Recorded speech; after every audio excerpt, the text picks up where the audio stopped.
on va se dire tout ce qu'on ne nous dit pas. Tout ce qu'on ne nous dit pas lorsqu'on s'engage à venir étudier ici en Europe.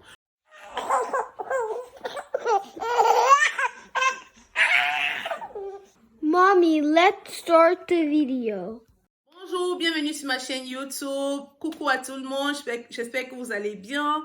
Quant à moi, je me porte très bien. Je vous remercie. Je vous remercie vraiment pour le soutien, pour la confiance que vous avez fait, pour les pouces bleus que vous ne mettez pas de mettre. Et ceux qui oublient souvent de mettre, s'il vous plaît, en commençant la vidéo, commencez par un pouce bleu parce que c'est une grande motivation de savoir que le travail qu'on fait est vraiment apprécié.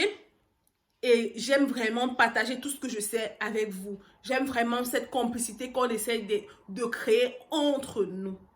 J'espère vraiment que ceux qui ne sont pas encore abonnés le feront avant la fin de cette vidéo ou à la fin de cette vidéo. J'espère vraiment leur convaincre de faire partie de cette nouvelle famille. Cette nouvelle famille qu'on va appeler Rainy's World. Yes, this is Rainy's World. Our little world, our little family.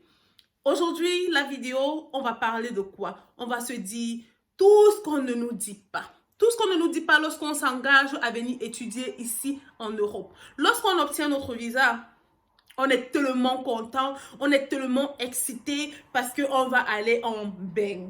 Un bain où personne ne meurt, où on ne peut pas dormir sans manger. C'est impossible. Là-bas, tout est beau. Là-bas, il n'y a pas de problème. C'est ce qu'on se dit de toutes les façons.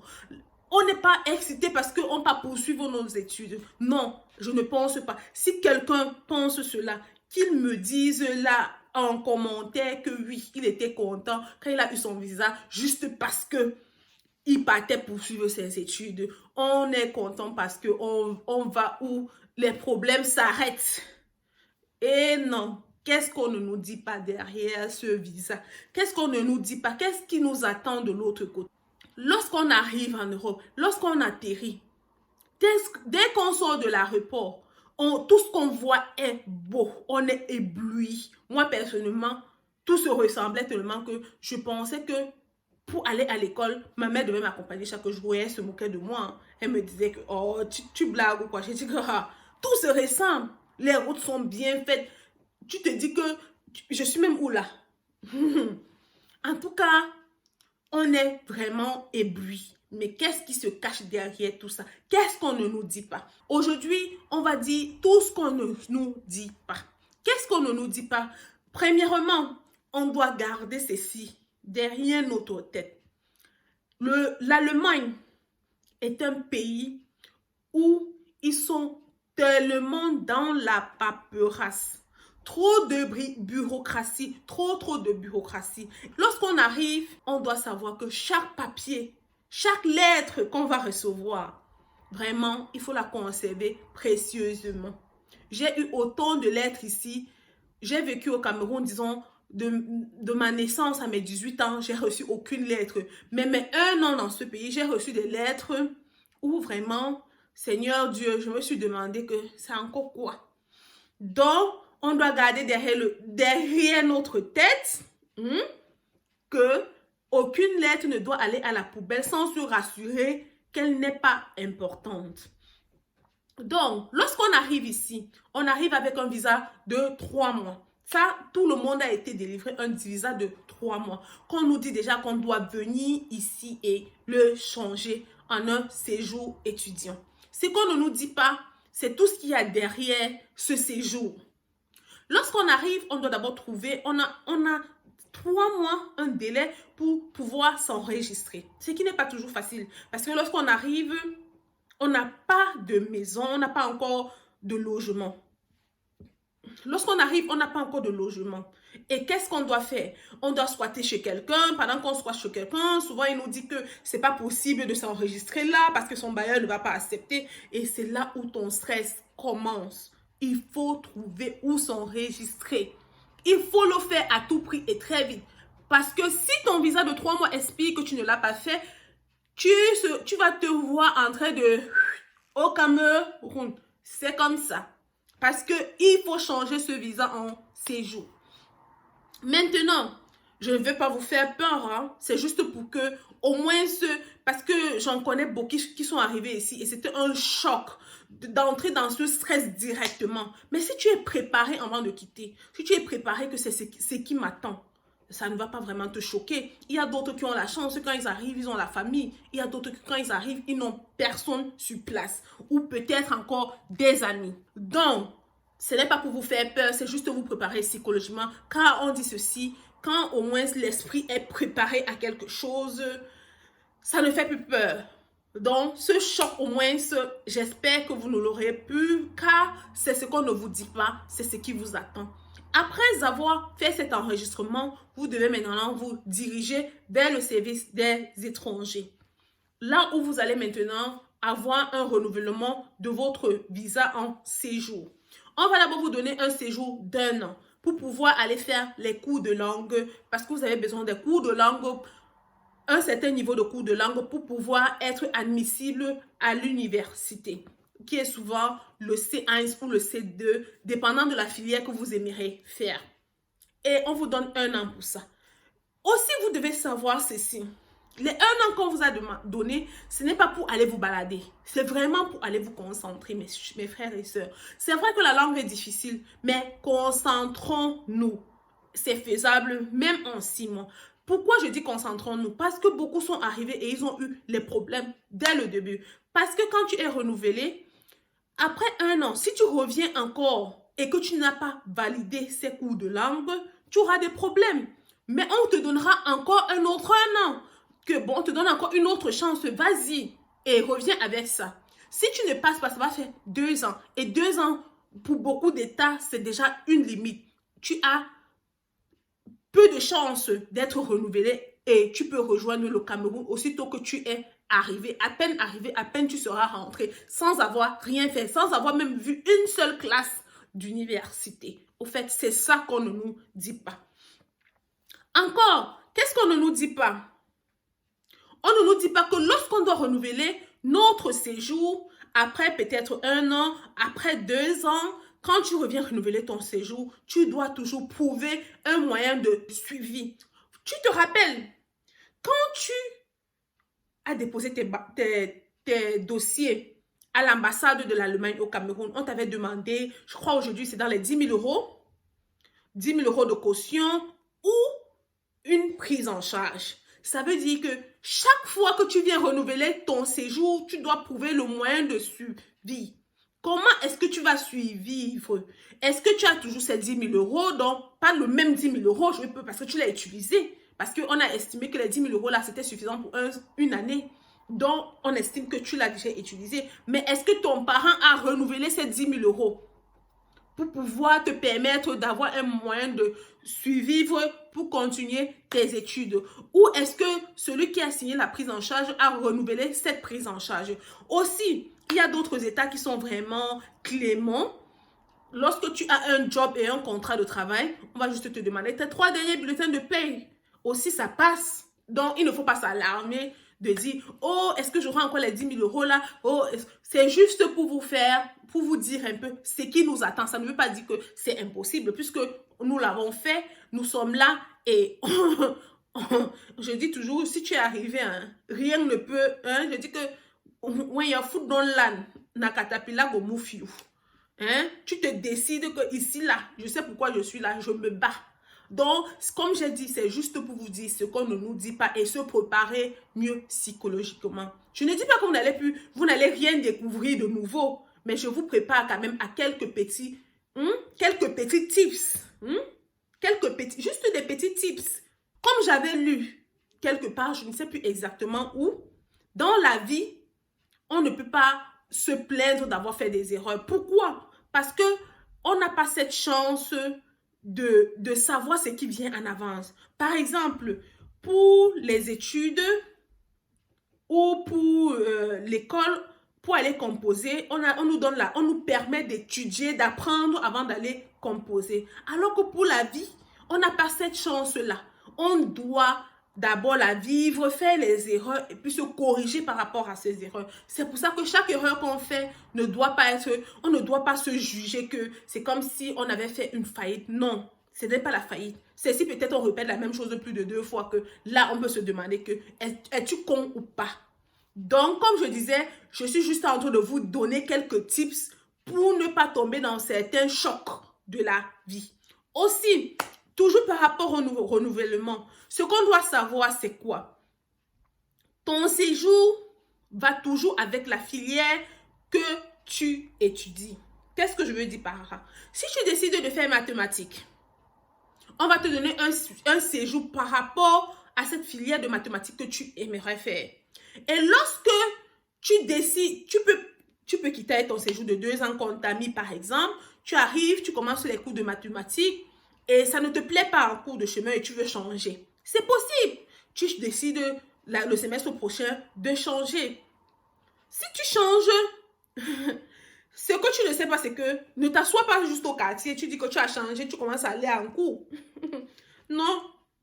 Parce que malheureusement pour toi, tu as perdu ton séjour le jour que tu as décidé de changer. Donc, tu dois recourir encore au service des étrangers pour signaler que tu as décidé de changer. Maintenant, tu ne fais plus mathématiques, tu fais maintenant physique, par exemple. Et là, maintenant, qu'est-ce qui va se passer? On va changer ton séjour et l'attitrer maintenant à la nouvelle filière. Mais encore, qu'est-ce que tu dois savoir? Ça ne veut pas dire que chaque fois que tu vas aller commencer, tu vas toujours changer. Non, tu n'es pas venu ici faire on appelait ça chez nous, academic prostitute. Lorsque tu changeais d'école. Maintenant, tu n'es pas venu ici changer que les filières. Tu n'es pas venu faire... Tu es venu te concentrer au moins pour finir un programme d'études. Donc, d'autres États, parce qu'on ne doit pas oublier un truc. L'Allemagne, c'est un État fédéral. Ce qui veut dire que ce qui concerne l'éducation, la culture, l'université est du ressort du Länder. Ça veut dire que chaque État sort sa petite loi par rapport à ça. Donc, ce que je dis, c'est pour ça que je dis toujours, ce qui s'applique à A ne s'applique pas nécessairement à B. C'est ce qu'on doit toujours retenir. Donc, ce sont des exemples globaux. Si un État accepte que tu peux changer peut-être que ta filière 2 fois, un autre État peut dire que tu peux changer 3 fois. Donc, il y a toujours un nombre que tu dois te renseigner avant de t'aventurer dans l'UNDEM. Comme je disais, voilà le renouvellement. Aussi pour le renouvellement, on doit savoir que ce n'est pas seulement les moyens de suivi dont on doit présenter pour obtenir un renouvellement, mais aussi tes relevés de notes. Comment est-ce que tu travailles? Si par exemple, on t'a donné 2 ans de séjour, ça veut dire quoi? Ça veut dire que tu vas revenir. On avait déjà dit quoi? On avait déjà dit que l'Allemagne a 2 semestres par an. Donc, si on te donne 2 ans, ça veut dire que tu reviens avec les relevés de notes de 4 semestres. Imaginons qu'un semestre a 6 UV. On ne te demande pas de passer les 6 UV, mais on te demande quand même de passer au moins sur la moitié. Tu ne dois pas passer une matière par semestre. On va se demander, tu passes une UV par semestre. On va se demander ceci. Mais celui-là, il va finir quand? Parce qu'il faut aussi savoir que certains États te donnent au trop 10 ans pour finir un programme de bachelor qui demande souvent 3 ans ou 3 ans et demi. Ça veut dire que si 10 ans arrivent et que tu n'as pas fini ce programme, tu prends l'avion. Tu rentres d'où tu viens. Ça veut dire que tu ne sais pas ce que tu es venu faire. C'est un peu ça.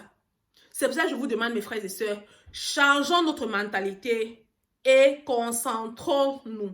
Je vais vous dire pourquoi à la fin de cette vidéo. Continuons d'abord. Donc, comme je dis par rapport au renouvellement, tu dois toujours apporter des bulletins de notes et faire en sorte et te rassurer que tu as validé quelque chose. Sinon, qu'est-ce qu'ils vont faire? Si on remarque que tu ne valides pas, qu'est-ce qu'on va faire?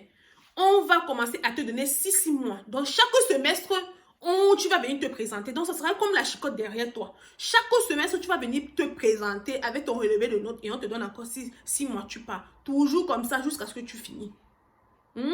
Jusqu'à ce que tu finis. Pour qu'ils veulent se rassurer que tu vas finir, aller jusqu'au bout de tes études. La petite histoire derrière tout ça aussi, c'est pourquoi? C'est parce que nos aînés académiques avant, nous disons 10 ans en arrière, ils n'ont pas vraiment réussi.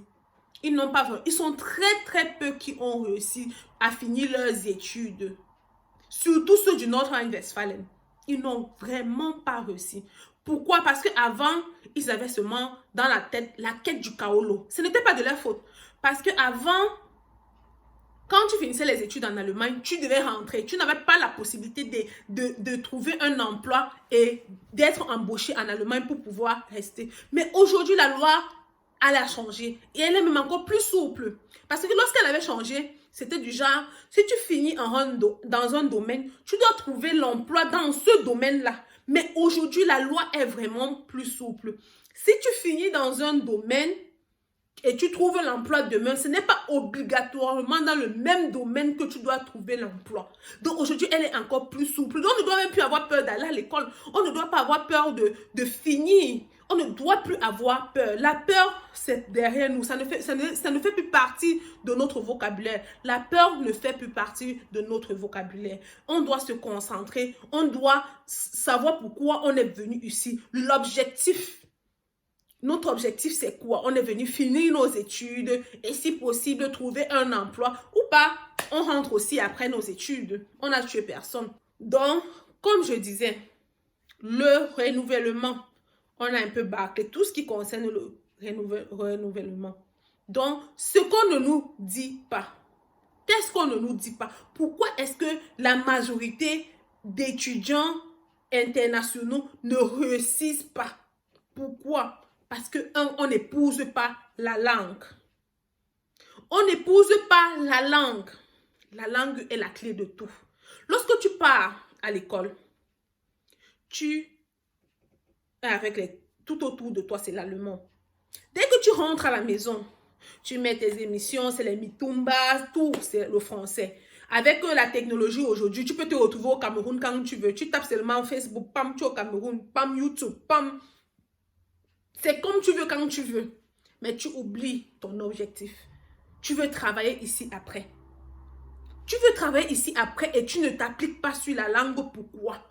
Tu as besoin de parler cette langue. Ça veut dire que tu as besoin de t'entourer des Allemands. C'est vrai, beaucoup vont te dire, ils ne sont pas accessibles. Si tu salues un, il ne va pas te saluer. Si tu fais comme ça, oui. Ça, c'est vrai, on ne refuse pas.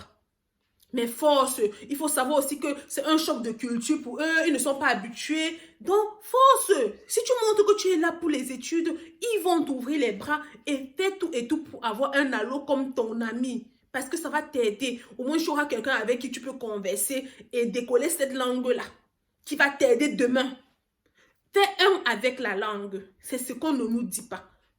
On pense que c'est seulement aller écrire comme ça, composer, passer. Non, ce n'est pas seulement ça. Fais un avec la langue parce que sans la langue, il y a les métiers que tu ne pourras pas faire. Je vois beaucoup me demander comment je fais pour étudier droit ici, comment je fais pour étudier banque et finance. Oui, ce sont des métiers que, oui, si tu finis, on va te prendre. On va te prendre, mais à une seule condition, il faut maîtriser la langue. Tu ne peux pas venir faire droit. Tu vas parler quoi? Tu vas parler en quelle langue? Ceux qui font engineering ou quoi que ce soit, les trucs un peu techniques, là, ils ont encore la chance qu'ils seront derrière leur bureau. Ils ne sont pas toujours trop en contact avec les clients. Mais toi, tu veux faire banque en Allemagne. C'est très possible qu'on te prenne. Mais pourquoi est-ce qu'on ne te prend pas? Parce qu'on ne va pas laisser un Allemand qui peut mieux s'exprimer et convaincre un client et te prendre toi qui va venir bégayer devant le client. Donc, toi, épouse la langue, épouse la culture. Donc, il faut déjà avoir ton objectif. Qu'est-ce que tu veux faire demain? Qu'est-ce que tu veux être demain? Et de là, tu dois savoir déjà ce que tu dois faire dès le départ pour arriver à cela. C'est pour ça que qu'est-ce que je vais vous conseiller? Quand vous arrivez pour un départ, pour des femmes par exemple, cet exemple, c'est pour des femmes. Pour des femmes, ayez des jobs comme babysitting. Parce qu'avant, on nous disait qu'il faut regarder les dessins animés dans les programmes des bébés. Oui, c'est vrai. Mais si je n'aime pas les dessins animés, regarder les programmes de bébé sera difficile pour moi. Je vais juste me mettre comme ça, regarder les dessins animés. Vraiment, ich habe keine Lust oder keinen Bock, non? Ça, tu n'as pas vraiment cette envie-là.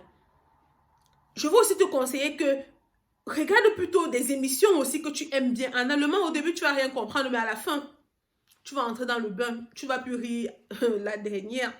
Donc, pour ceux qui peuvent, vraiment, faites du babysitting parce que vous allez être en contact avec des tout petits et causer avec ces tout petits, ça va vous aider. Ma petite soeur, par exemple, m'a dit que oh, elle n'aurait pas fait babysitting parce qu'elle ne sait pas si elle devait être patiente avec des enfants ou pas. Donc, ça dépend. Si tu penses que tu peux être patiente avec les enfants, fais babysitting. Pourquoi est-ce que je dis ça? J'ai connu beaucoup de Zimbabwéens qui sont venus par le biais de au pair médecin. Donc, elles sont venues comme au pair médecin 1 an après avant de changer pour être étudiante. Et je vous rassure, ces filles sont en langue. Toutes les Zimbabwéennes que je connais, il n'y a aucune. Donc elles étaient. Donc, je ne vais pas citer les autres pays ou tout. Mais vraiment, les Zimbabwéennes qui sont venues comme au pair, elles ont montré la différence. Elles ont montré que avoir vécu avec des enfants et des familles allemandes, ça a fait la différence. Juste 1 an dans le pays, elles étaient comme si elles avaient fait 10 ans. Donc, le conseil, c'est de faire ça dès que vous arrivez. Mais de ne pas oublier que je ne vous demande pas de faire ça toute votre vie en Allemagne. Je vous demande de faire ça juste pour un premier semestre. Parce que après, il faut savoir que le 3e semestre, on est déjà en train d'aller dans les choses sérieuses de ta filière. Ça veut dire que je vous conseille maintenant de chercher des jobs qui ont trait à la filière que vous avez fait. Pour que demain aussi, même dans le monde de l'emploi, ça soit facile pour vous. Votre CV soit bien soutenu. Donc, c'est un peu pour ça. Donc, cherchez toujours des jobs qui ont trait avec ce que vous avez fait. Ne faites pas ce que nos aînés ont fait auparavant. Dire qu'ils préfèrent aller jobber dans les Mercedes toute leur vie, chaque temps qu'ils ont. Donc, dès qu'ils ont, même quand ils n'ont même pas le temps libre, même si ils ont cours, ils vont empiéter sur leurs heures de cours pour aller jobber, pour avoir les grosses sommes d'argent. N'empiétez pas sur vos heures de cours. Quand vous arrivez, vous avez toujours votre programme au début de l'année. Et vous avez toujours 1 ou 2 jours libres de la semaine, sans compter votre week-end. Vous additionnez peut-être 3 jours de la semaine et vous prenez ça pour votre job. Mais n'empiétez pas sur vos heures de cours. C'est mon conseil à moi, à prendre ou à ne pas prendre. Mais n'empiétez pas sur vos heures de cours. Ne faites pas les mêmes erreurs que nous avons fait auparavant. Parce qu'aujourd'hui, qu'est-ce qu'on veut faire? On veut un changement. On veut une nouvelle génération. On veut, par exemple, aujourd'hui quand même, je vois des pharmaciens noirs, je vois des docteurs noirs. Quand je dis docteur, je ne dis pas travailler pour quelqu'un. Docteur avec sa clinique. Moi, j'ai déjà vu 2 docteurs avec leur clinique. Je connais un pharmacien qui est assez proche. Donc, c'est ce qu'on veut. On veut une nouvelle génération ambitieuse. Une nouvelle génération qui bosse, si je peux dire ça comme ça. Donc, vraiment, j'espère vraiment que on s'est compris et qu'on a relevé quelques petits trucs. Et pour la fin, qu'est-ce que je vais vous dire? Je vais vous dire un dernier truc qu'on ne nous dit pas, qui concerne cette vidéo. Ça veut dire, ce n'est pas le dernier truc tout complet. Si, si peut-être ça se demande, il y aura une partie B de tout ce qu'on ne nous dit pas. Ça, c'était juste, comment je peux dire, l'essentiel de ce qu'on peut se mettre à l'arrière de notre tête avant de décoller et être ébloui par les lumières et les gratte-ciel en oubliant notre objectif. Ce qu'on ne nous dit pas, c'est quoi? On ne nous dit pas que ici en Allemagne, il y a une seule règle d'or. Je crois que presque toutes les universités le font. Lorsque tu composes une IV et que tu l'échoues, tu as la possibilité de la composer juste 3 fois. Parce que si tu échoues la même UV 3 fois, tu es exmatriculé. Tu es exmatriculé. Exmatriculé, je crois que tout le monde... Vous pouvez regarder le dictionnaire. Tu es exmatriculé. Et ça veut dire que tu ne pourras plus faire cette filière dans aucune université dans toute l'Allemagne. Ça veut dire aussi que toutes les filières qui auront cette UV que tu as été exmatriculé. Donc, cette filière, d'abord, tu l'oublies. Si tu voulais faire médecine et tu as été exmatriculé, tu l'oublies, tu ne feras plus jamais médecine dans toute l'Allemagne. Et si c'était à cause de la biologie, par exemple, toutes les filières que biologie est mentionnée, tu oublies. J'espère qu'on s'est bien compris. Donc, on a déjà signé un accord. Nouvelle génération, génération plus forte, génération plus motivée, génération droite au but, génération qui ne va pas regarder les miettes. On ne va pas chercher l'argent d'aujourd'hui parce que demain, on va gagner plus que ça lorsqu'on a fini nos études et on sera employé. C'est possible. L'Allemagne a changé. On peut faire beaucoup de filières qu'on ne pouvait pas faire avant si on épouse la langue. C'est la clé de tout. Ne l'oublions jamais. La langue, on doit l'épouser. On doit épouser cette langue parce que c'est la clé de tout. C'est la solution à tous nos problèmes. Avec la langue, on peut faire n'importe quoi qu'on veut. Je vous rassure, si après 2 ans, vous avez déjà maîtrisé un tout petit peu la langue, votre premier stage, votre interview, quand vous allez y aller, et qu'on va vous demander, depuis combien de temps est-ce que tu es en Allemagne et que tu vas dire, je suis en Allemagne depuis 2 ans, la façon dont tu parles l'allemand, je te jure, ils seront éblouis. Ils vont dire, mais après 10 ans, cet enfant sera très loin. Ils vont signer sur toi, ils vont t'embaucher parce qu'ils aiment les bosseurs. Ils aiment les bosseurs. Je ne dis pas que ça sera facile. Parce qu'on se rappelle, le Pichichi nous a dit quoi? Quand tu as notre, tu dois travailler 10 fois plus que. Oui, c'est vrai. Dans tous les domaines. Ce n'était pas seulement référé au football. Non, dans tous les domaines. On doit travailler 10 fois plus. Aujourd'hui, on est une génération nouvelle. C'est ce qu'on va se dire. Ma nouvelle famille, on est des bosseurs. On est des gens qui vont venir ici avec des révélations. On va dire, on a fini nos études et on a pu faire ceci et ceci en Allemagne. On va faire ce que personne n'a jamais fait. On va prouver que on va changer leur mentalité. Bossons. Restons connectés. J'espère que vous êtes restés jusqu'à la fin. Sinon, vous alliez rater. Ah, j'allais oublier. Non. Avant de partir, likez, abonnez-vous, posez vos questions parce que c'est à partir de vos questions aussi que je vais m'orienter pour pouvoir faire des vidéos. Mais sinon, j'ai beaucoup de thèmes que j'aimerais partager avec vous. Gros bisous, je vous aime. Mouah.